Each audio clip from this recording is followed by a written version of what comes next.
Okay, hi, my name is Sarah. I'm here with Megan Kamai. I rarely ever say your last name.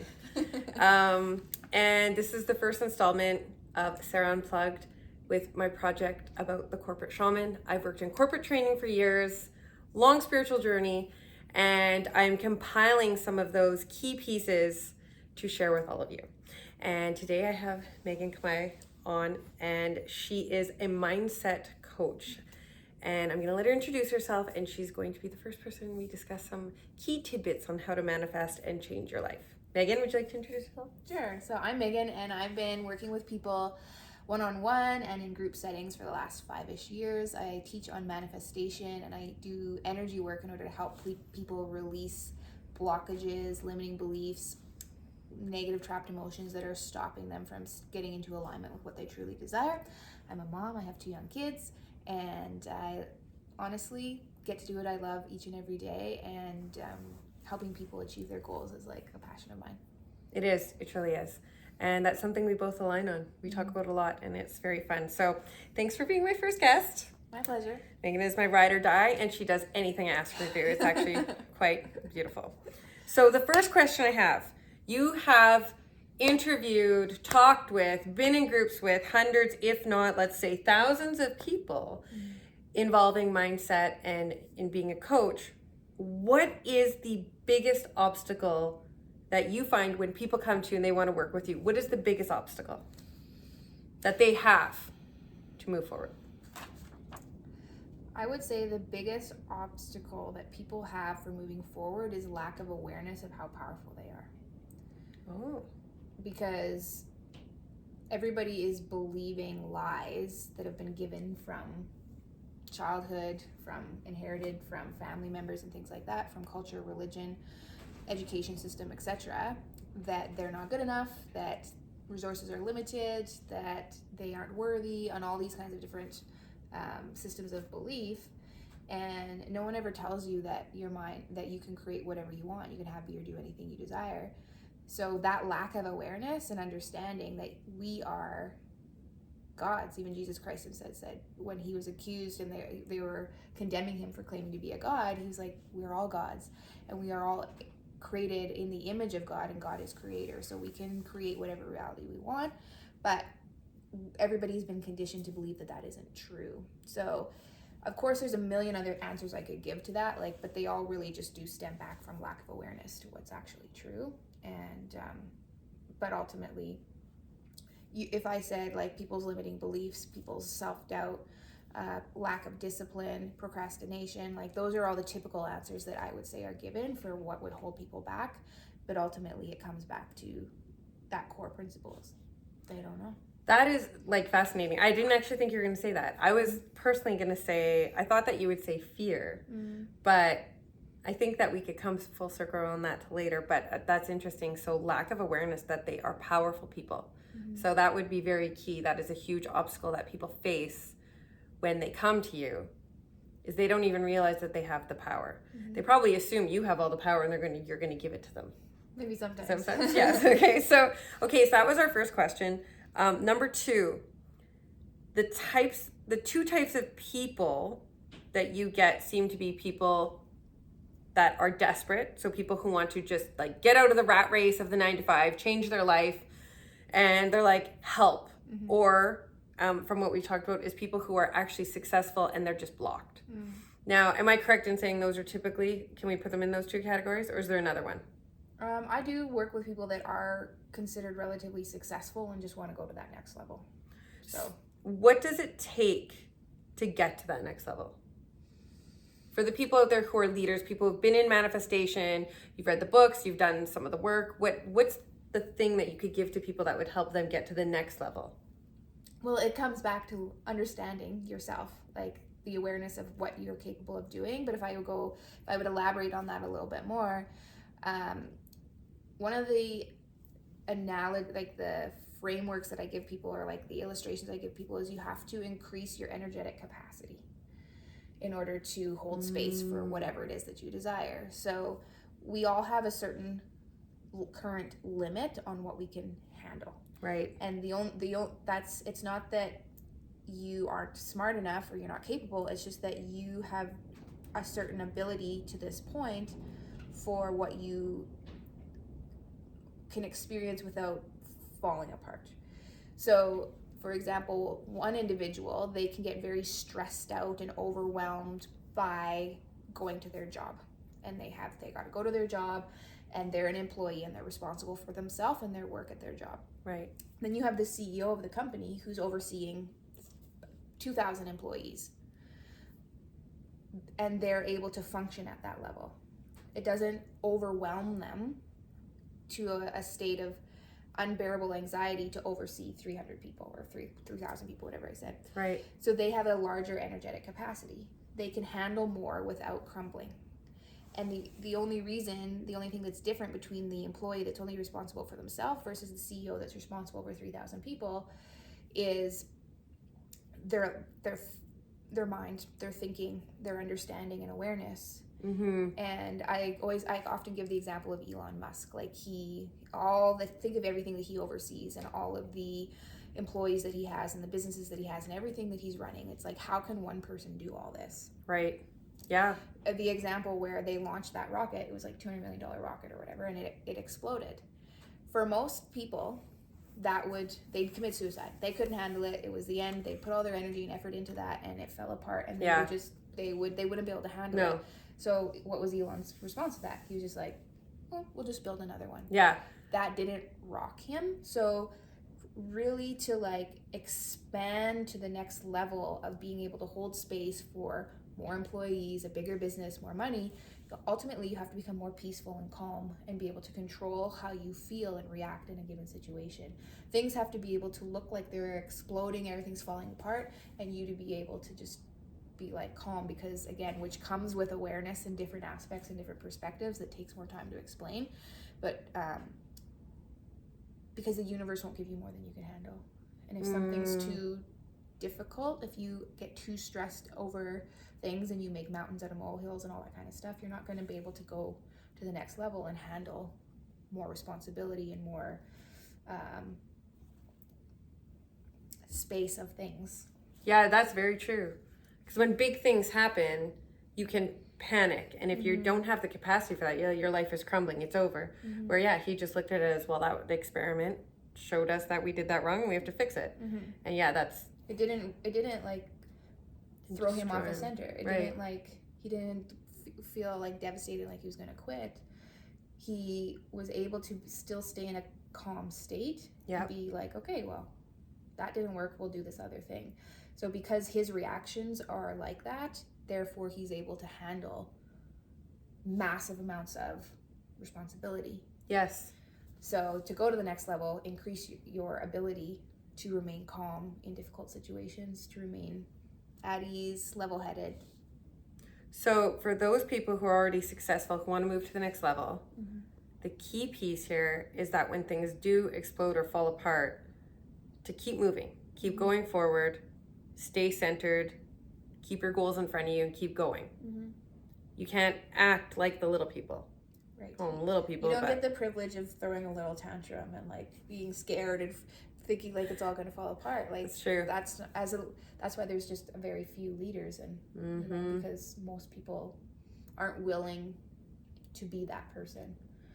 You're right. They're not capable of that. Okay, so then this goes back to the first group of people. So the people who are coming to you who have just heard about manifestation. There are people out there maybe even listening to this who are like, I want to change my life. I know about law of attraction. I've read a book. I've heard some stuff.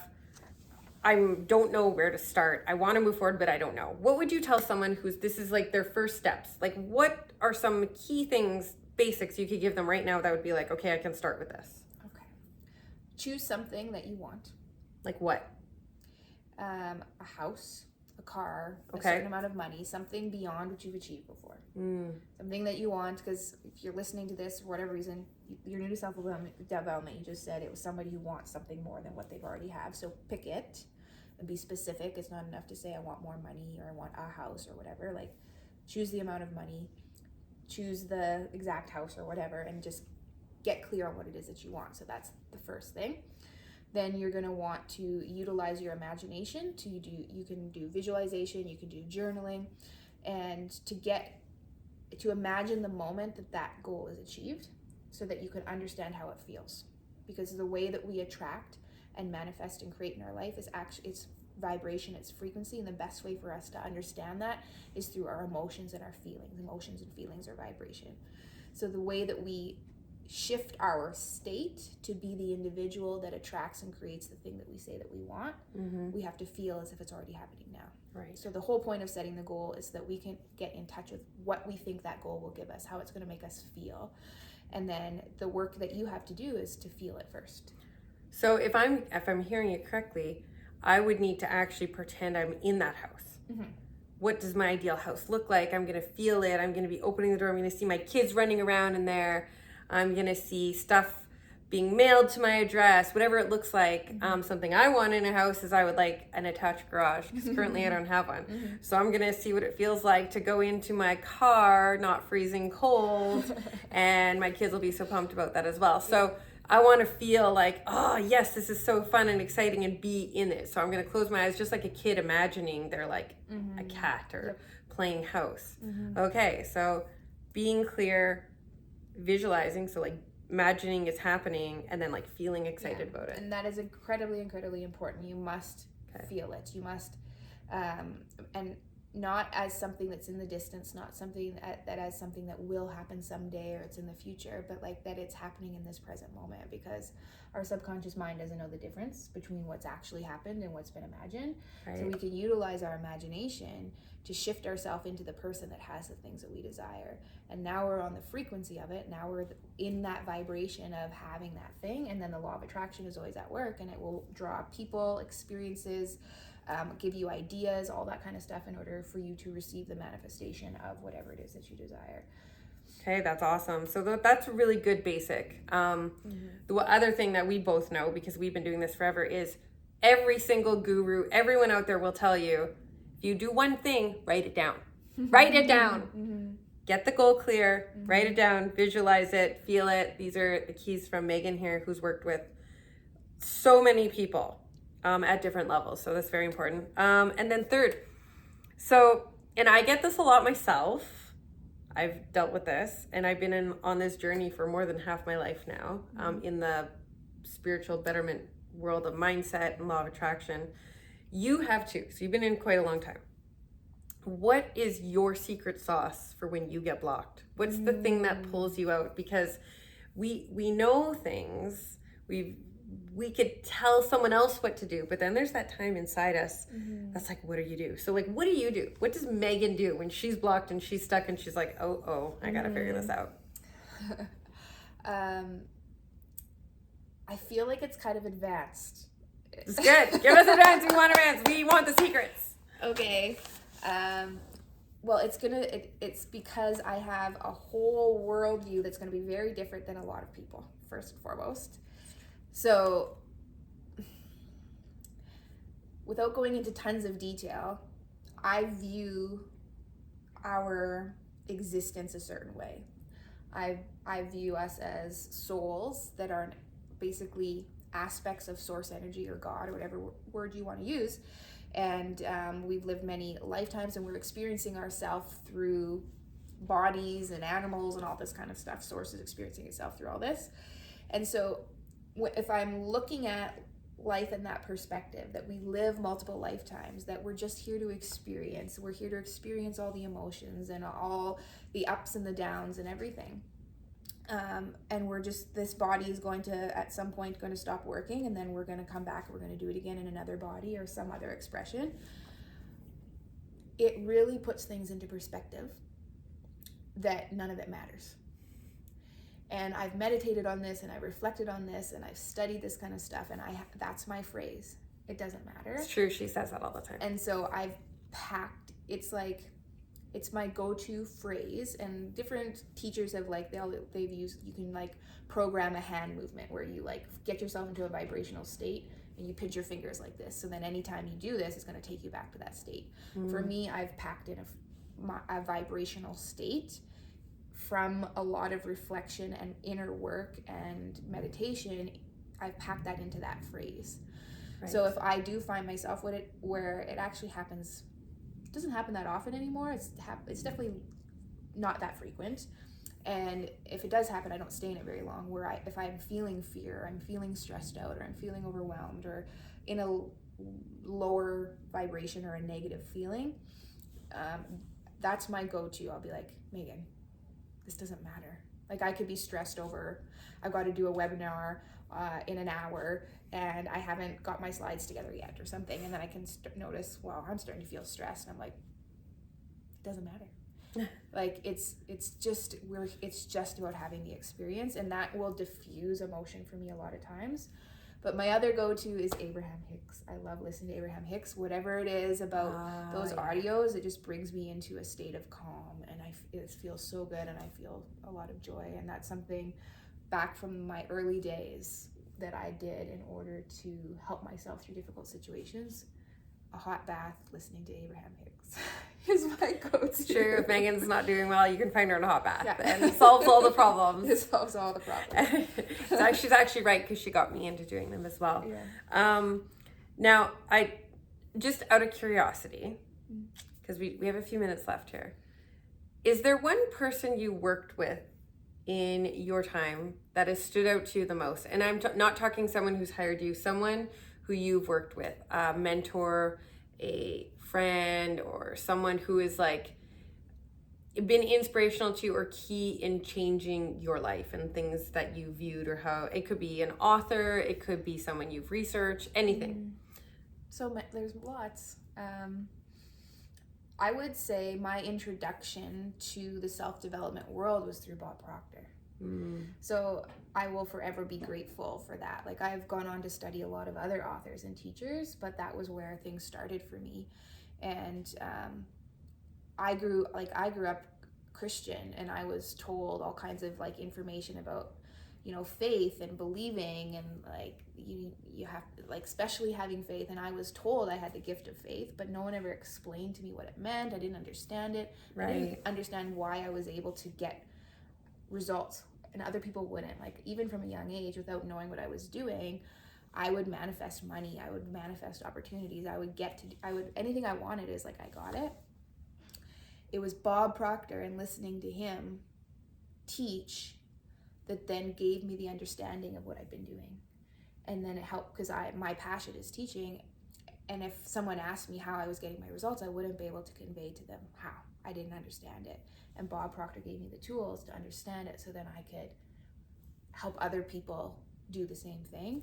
And then he opened up the doors for all the other teachers and everything that I went to and I learned from. And he was the first in-person events that I went to. Like, he was really transformative for my journey, 100%.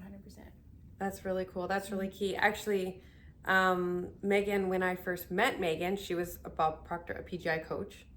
Are you a PGI coach? No, I've never been a PGI coach. You haven't been? No, but I've done the Bob Proctor coaching year. I've done Thinking into Results. I've done the New Lead the Field, but I never became a consultant. Oh, you did all those things. So I was actually at that time looking for a consultant for myself, and at the time who I was married to, we're still in business together, and we were looking for a coaching program. And I had been looking at their exclusive, I don't know what that was called. The Inner Circle.